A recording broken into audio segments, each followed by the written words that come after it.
नमस्कार, आप देख रहे हैं न्यूज 24 में बड़ा एक्सक्लूसिव। हम छत्तीसगढ़ के चुनावी रणभूमि में हैं और हमारे साथ हैं farmer CM of Chhattisgarh, one of the longest running chief ministers of Chhattisgarh, Raman Singh हमारे साथ है। बहुत बहुत धन्यवाद। नमस्कार रमन सिंह जी, आप हमारे साथ जुड़े। Thank you.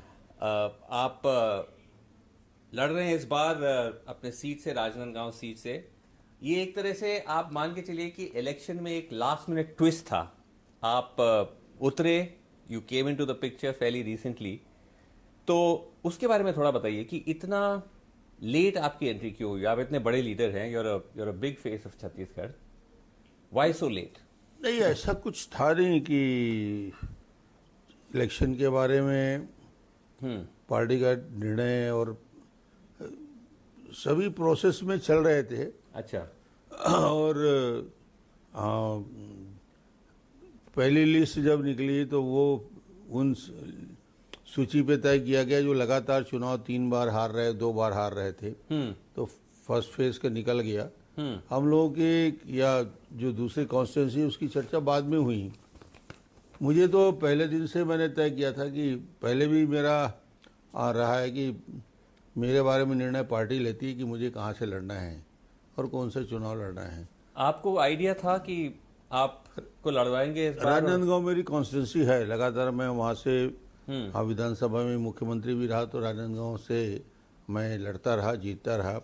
और राजनांदगांव से मेरा डे बाई डे संपर्क एज एमएलए, आज भी मैं वहाँ का एमएलए हूँ, तो बना रहा।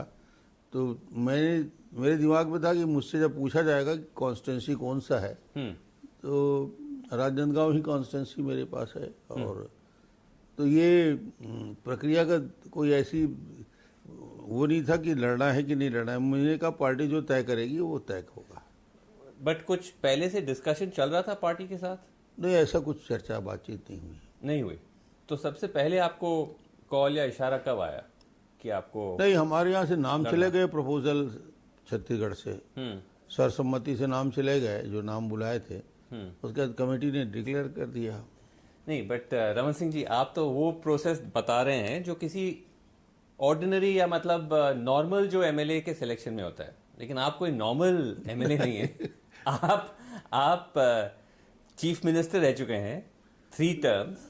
नहीं, कुछ महत्वपूर्ण लोगों की सीट के बारे में चर्चा बाद में हुई। 8-10 सीटों के बारे में बाद में निर्णय लिया गया और वो फैसला हो गया। आपको नहीं लगा कि ये बहुत लेट छोड़ दिया? नहीं, कुछ लेट नहीं है। मैं तो हम लोग तो 24 घंटा तैयार रहते हैं और हम लोग तो उस कॉन्स्टिट्यूंसी से डे बाई डे जुड़े हैं, इसलिए कहीं आगे पीछे करने का कोई विषय ही नहीं था वहाँ। ठीक है, बट अगर आप देखें इस कैंपेन को लेकर, क्योंकि 2018 से अगर लेसन्स लिया जाए, क्योंकि पॉलिटिक्स में हार जीत तो चलती रहती है, लेकिन 2018 का जो आपका डिफीट था बीजेपी का, वो तो बहुत बड़ा था। You only ended up with 15 seats, 15 seats.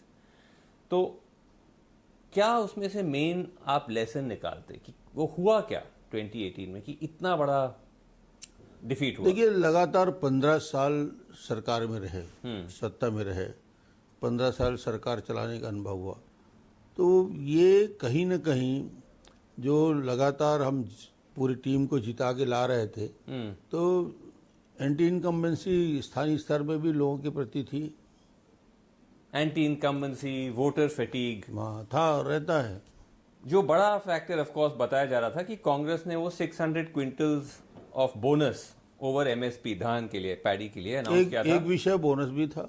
Bonus एक फैक्टर था, क्योंकि आपने प्रॉमिस किया था बोनस 300 रुपीज का, लेकिन सेंटर ने फिर उसको फिस्कल डिसिप्लिन के नाम से उसे रोक दिया, जो आपके अगेंस्ट चला कि आपने दिया 2 साल बोनस और फिर रोक लिया। बोनस कांग्रेस ने डिक्लेयर किया और उस समय हम बोनस नहीं दे पाए।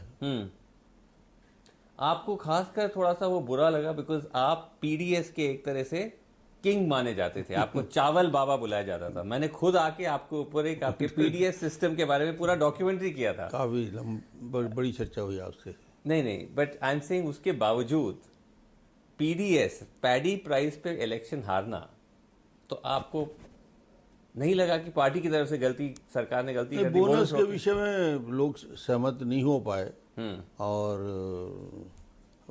पार्टी का निर्णय था तो निर्णय था। उसमें कोई पुनर्विचार करने का विषय भी नहीं था। लेकिन अब रमन सिंह जी पूरा बीजेपी ने 180 डिग्री टर्न कर दिया है। अब आप कह रहे हैं कि आप 3200 रुपये 3200 रुपीज़ देंगे प्रति क्विंटल। पिछला जो बोनस बैलेंस था वो भी देंगे। 2 साल का बोनस के लिए भी सहमति हो गई और 3200 का प्राइस भी। तो ये तो पिछले चुनाव से हम लोगों ने काफ़ी कुछ सीखा है। बट ये यू टर्न कैसे एक्सप्लेन करेंगे वोटर्स को कि भाई उस वक्त गलत था बोनस देना, अब ठीक हो गया? नहीं, उस समय नहीं दे पाए, पार्टी को नुकसान तो हो गया था। इस बार हम बोनस देने के लिए किसानों के साथ खड़े हैं। क्या इसको एक तरह से पैनिक मूव देखा जाए कि आप डिफीट के बाद लास्ट टाइम पैनिक में आ गए कि दोबारा वो मिस्टेक ना होने पाए?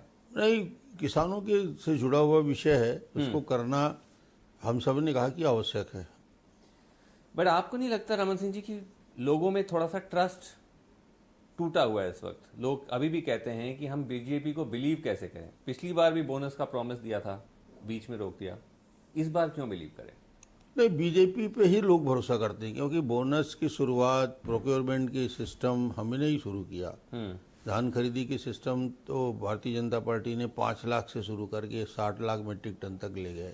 नहीं, शुरू किया, लेकिन बोनस भी रोकने का भी, बोनस रुकने का भी काम आप ही के कार्यकाल में हुआ ना? बोनस रुक गया, मगर बोनस रुकने के बाद हम लोगों ने अध्ययन किया और अध्ययन करने के बाद लोगों ने निर्णय लिया कि जो अभी पूरी टीम बनी थी छत्तीसगढ़ में, अलग अलग विधानसभा में जाके लोगों से मत लिया गया और घोषणा पत्र समिति ने फिर निर्णय लिया और केंद्र ने इसको सहमति दे दी। इसी के वजह से इस बार इसको मोदी गारंटी के नाम से बताया जा रहा है। मोदी गारंटी, मोदी गारंटी, क्योंकि लोगों में ट्रस्ट फैक्टर कम है, तो आप मोदी जी का खुद नाम लेके आ रहे हैं। मोदी गारंटी में सिर्फ पैडी का नहीं है, मोदी गारंटी में बहुत सारी योजना है। जो छत्तीसगढ़ में घोषणा पत्र में जो हम मुद्दे डाल रहे हैं वो सबका मिला जुला स्वरूप है।